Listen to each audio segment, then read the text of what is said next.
ایک اور دل ہلانے والا واقعہ پیش آیا۔ امام حسین رضی اللہ تعالیٰ عنہ کے چھوٹے بیٹے جو ابھی شیر خوار تھے، علی اصغر رضی اللہ تعالیٰ عنہ، پائے کا نام و نشان نہیں تھا۔ ایسے میں امام حسین رضی اللہ تعالیٰ عنہ نے وہ انہیں اپنے گود میں لے کر یزیدیوں کے پاس لے گئے اور فرمانے لگے، یہ شیر خوار پیاس سے دم تو رہا ہے، کچھ رحم کھاؤ اور پانی دے دو۔ ان بد نصیب و ظالموں کو رحم کیا تھا، ایک نے تو تیر چلا دیا جو علی اصغر رضی اللہ تعالیٰ عنہ کے گلے کو چیرتے ہوئے امام حسین رضی اللہ تعالیٰ عنہ کے بازو میں جا لگا۔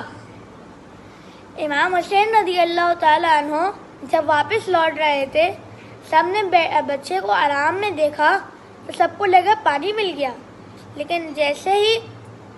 علی اصغر رضی اللہ تعالیٰ عنہ کو امام حسین رضی اللہ تعالیٰ عنہ لائے تو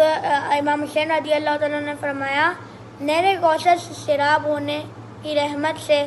اپنے علی اصغر رضی اللہ تعالیٰ عنہ اپنے بھائیوں سے جا ملے۔